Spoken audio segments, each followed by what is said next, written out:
Yan po, yung salarin. Ay, mamamasyal muna. Mamasyal muna dahil ganito talaga kapag ang trabaho mo mga hardinero, ganyan, barbero. Siya nga po pala, barbero ako dito sa Shenzhen. So, ang hirap yung sarili ko pong buhok hindi ko po nagugupitan. Kaya, Pera ng damo. oh, ito po yung kinat ko na mga ano ito yung mga kinakat ko rito. Ayan o, kinakat ko po yan. Ayan po yung pinaka-mayordomo yung nasa unahan. Mayordomo po yan. Ayan pare. Oo, pero naglalakad. Oh. Ayan po, ganun po yun eh. Ito lang po yung day off po ng ni Dudong. Di ba? Day off po ni Dudong. Kaya ganyan po ang mga pangyayari pag ganitong panahon. Medyo malamig na ho kasi rito eh. Kaya saan ba tayo pupunta, Sir Dudong? Window shopping. Window shopping tayo. Oh, may malamang may mga bintana 'yon, no? No. Ibig sabihin, ha? Ayan. Ayun, magtitingin-tingin lang po kami ng kung ano yung makikita namin doon. Ayan, ganun po yung mga pangyayari. Ang problema, sumahod na ba tayo, Sir Dodong? Abay, oo. Ba, sumahod na pala tayo? Ah, sumahod na pala tayo, okay. Ayan, may naghihintay na taxi dyan. Sir Dodong, ay kaso wala tayong pambayad ng taxi. Ha? Kaya ang nangyari po naglalakad-lakad lang po kami rito. Sayang din po yung pamasahe kasi. Sana lang naman ang kita natin, arawan lang naman tayo rito pag wala tayong nakat na damo. Hamak na hardinero. Hamak na hardinero lang yung natin. Ano na ang mga mangyayari dyan. Ano kaya kakain natin, Sir Dodo, ngayon? Noodles na may kulay? Damo. Damo na naman. Kung papagkat lang natin ang damo kanina. Damo na naman kakainin natin, pambira ka. Tayo, medyo malamig pala dito, Sir Dodong medyo madulas dito, Sir Dodong. Tama ba yung natin? Pwesto natin, di tayo makita ng sasakyan. Ha? Ayan.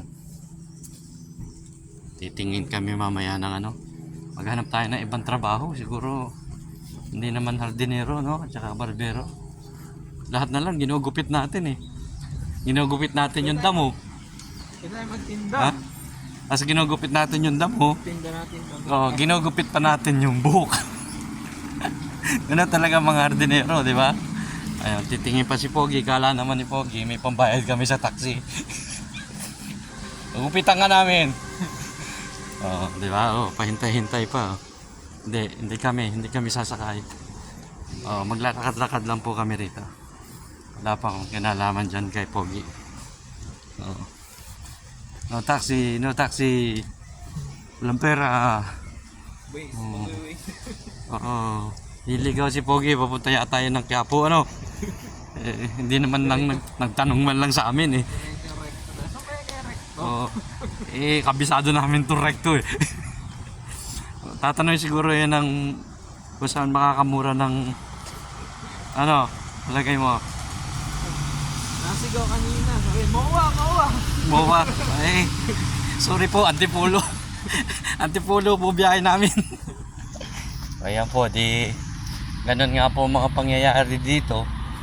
So ang tanong, paano tayo tatawid dito, Sir Dodong? Bawal yata tumawid dito papunta tayo sa kabila, di ba? Paano yung natin ni Parikoy sa atin kanina pa yun Hindi tayo tinatantanan ni Parikoy Loko yun di ba? Ayan, so ganun nga po mga pangyayari. So dito lang, maglalakad-lakad lang. Hirap talaga ng buhay ko. Hirap kumita ng pera. Kailangan mag-cut ng damo. Tsaka ng buhok. Ano? Hirap eh. Di ba? Ayan. Ano kaya ang kainin natin? Ha? Yung noodles may kulay? No. Noodles sa McDo.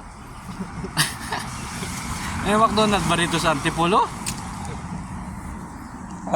Ay, so, Ay, doon? oh, doon tayo sasakay, di ba? Alam ko doon ang sakayan eh. Wait, tawiran pa talaga. Sa tawiran talaga tayo. Ano tayo eh. So, sumunod tayo sa... Service natin. Oh, yan. Uy! Ano naman niya? Oh. Ayun. Sige, mamaya na tayo. Pag ano na lang ulit tayo mag-update. Dahil day off naman natin. Oh. Ba't dito may Tesla dito sa Antipolo? Ha? Oops! Oops! Muntik na yun ah. Oh, sige. Oh, okay.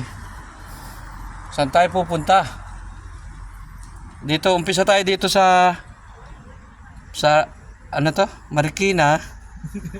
Punta ka ng Santa Lucia. Akyat ka dyan, Tipolo. Ayos. Lasot mo, ano? Divisoria. Klaran. Sige. Bilis yun ah. Subway Sige. po kasi yan, subway. Okay. Sige. Sige, mamaya, pag nakarating na tayo dun.